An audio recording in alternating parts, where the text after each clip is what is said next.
Y para nosotros saber cuáles son las versiones de esos servicios, tenemos que utilizar el comando "-sb". Este comando es arrancar con un "-sb", eh, v mayúscula y "-p". Entonces vamos a realizar ese comando.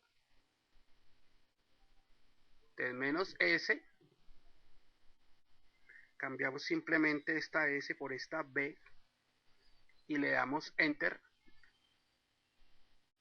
y él nos va a comenzar a realizar el scanning sobre esa misma máquina, identificándonos esos mismos puertos abiertos, pero diciéndonos de paso cuál es la versión de cada uno de ellos. Realizando el proceso de scanning, y de esta manera nos va a mostrar cuáles son los servicios. ¿Para qué queremos saber las versiones de los servicios? Miremos que se encuentra el puerto número 21. Obviamente esta versión es vulnerable. El puerto 25 de SMTP y maneja un servicio de ESMTP versión 5.0 21721. El 8080 maneja un Internet Information Server, un web server versión 5.0, totalmente vulnerable. Manejamos un servicio en el 445 de un Windows Server 2000 Microsoft DS, es el protocolo de SMB que comentábamos en la vez pasada, y con este puerto, el 139 o el 445, es cuando podíamos anteriormente hacer los famosos ataques de inicio de sesión nula, y que comentamos que hoy en día pues todavía algunas personas lo intentan con algunas máquinas que encuentran por ahí de esa versión, pero que obviamente eso hoy en día con el firewall del Windows XP en adelante ya eso está totalmente solucionado, porque el firewall de Windows XP por defecto filtra ya ese puerto 139 y 445, entonces no vamos a poder hacer ataques de inicio de sesión nula en máquinas que tengan ese firewall activo. Entonces, eso también lo podemos utilizar en algunas máquinas hoy en día. ¿Por qué? Porque es que no todas las personas o todas las empresas tienen su Windows XP licenciado o su Windows Vista licenciado. Entonces, muchas de las personas, por problemas de actualización del update o cualquier otro tipo de problemas, tienen que deshabilitar el firewall de Windows. Y cuando ellos deshabilitan ese firewall de Windows, ahí es cuando la máquina queda vulnerable. No quiere decir que no podamos atacar por esa metodología. Sí lo podemos hacer. Lo que pasa es que ya hoy en día la contramedida está implementada de fábrica con Windows, con el firewall del mismo. Pero hay gente que lo deshabilita por una u otra razón y ahí queda vulnerable. Entonces, ya tenemos la Mac, tenemos los puertos abiertos, hemos verificado los servicios y adicionalmente ya tenemos las versiones de los servicios. Todo utilizando hasta el momento nuestro Nmap. Bueno, ahora ¿qué pasa?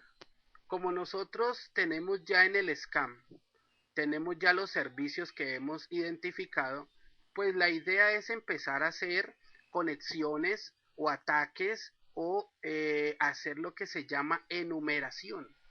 La enumeración es el proceso que nos va a permitir como probar que ese puerto con esa versión de servicio puede llegar a ser atacado de alguna forma. Entonces, ¿qué vamos a hacer? Vamos a abrir nuestro shell de comandos y como vemos aquí, pues tenemos, lo primero que tenemos es un servicio de FTP. Entonces vamos a ver si ese servicio de FTP está activo y respondiendo.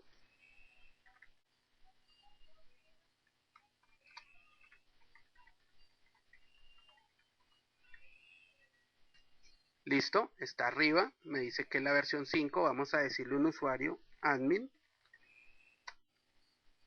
contraseña, 1, 2, 3, 4, listo. Nos dice que hay un error en el usuario al hacer el login, error al iniciar sesión y obviamente no nos dejó ingresar porque no contamos con las credenciales necesarias. Por aquí podríamos más adelante generar, de pronto tener un tipo de conexión, o si nosotros podemos por ingeniería social tratar de averiguar el usuario y contraseña, o ponernos simplemente toda la tarde y todo el día a probar usuarios y a probar contraseñas posibles que hayamos recolectado del footprinting.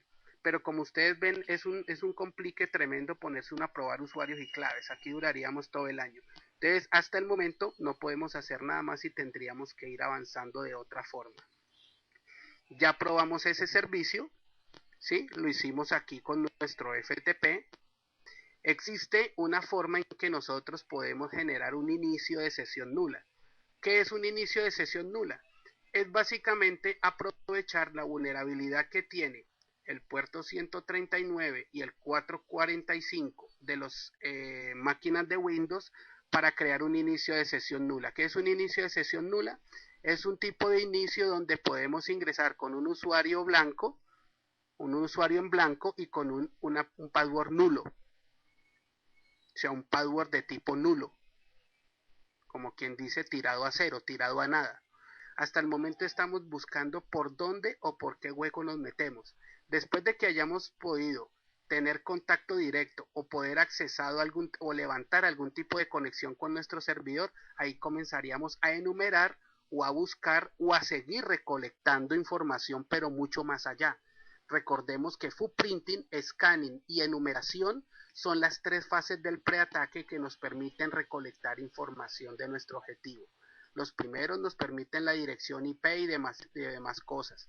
En scanning recolectamos puertos, servicios, etcétera, MACs, nombres de servidores, etcétera. Pero ya la enumeración, cuando tenemos contacto directo y logramos levantar una conexión con con la máquina, ya podemos investigar más cosas y recolectar más información de la parte de adentro de la máquina o del sistema que ya hemos accesado o hemos levantado conexión. Todavía no hemos hecho la penetración ni el ataque. Estamos recolectando en fase de preataque. Entonces, ¿qué vamos a hacer?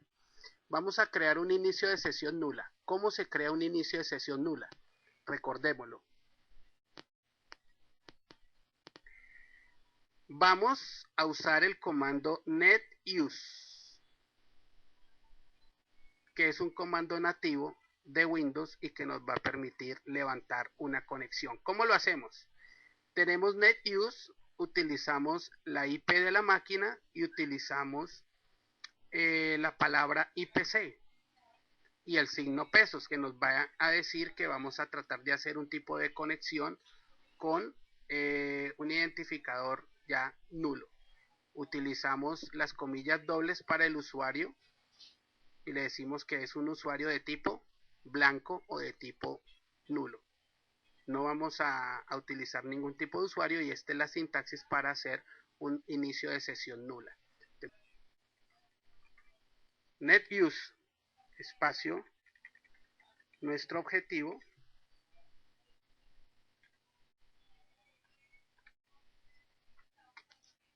IPC, nuestras comillas, le decimos que es un usuario y de tipo blanco, nulo. Le dimos enter y miren lo que sucedió aquí. Se ha completado el comando correctamente. O sea que ya estamos realizando o hemos hecho una conexión directa con el servidor. Si yo le digo netuse, mire lo que dice acá. Estoy conectado por medio de un inicio de conexión nula a una red Microsoft Windows, a un servidor o a una máquina remota que es la 192.168.10.20. Estoy conectado en estos momentos con esa máquina por medio de un inicio de sesión nula.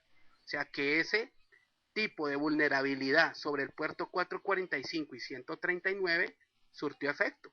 Pero nos sirve mucho el ejemplo para que ustedes vean de qué manera podemos hacer una enumeración y una parte de scanning paso a paso. ¿Qué usuario y qué contraseña puedo yo ingresar al sistema?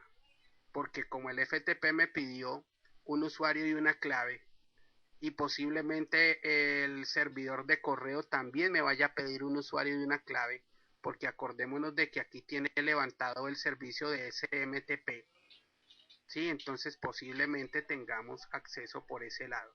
Entonces lo que vamos a hacer es enumerar usuarios. ¿Cómo podemos ver qué usuarios tenemos en el servidor?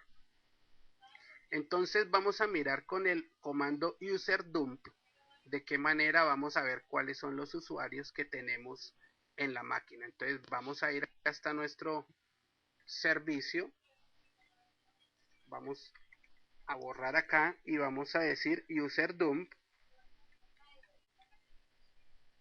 espacio y nuestro servidor. Vean lo que hizo.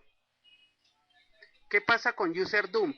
Pues userdump es una herramienta que ustedes ya tienen allá, ¿sí? Es una herramienta que la tenemos por acá, se llama userdump y tiene un archivo ejecutable, y ese archivo ejecutable solamente basta con que ustedes lo coloquen en la ruta desde donde están trabajando. Si aquí yo estoy trabajando desde Document and Settings Administrator y yo me voy a Document and Settings Administrador, aquí yo tengo ya los comandos copiados. Userdump, sid2user, userinfo, user2id. Entonces, por eso yo puedo usar el comando userdump y la IP del objetivo. ¿Qué sucedió acá? Me dice que hay un usuario administrador, ¿correcto? El user ID de ese usuario es 398, tiene vencimiento deshabilitado, no hace un pedido de requerimiento de encendido, no expira.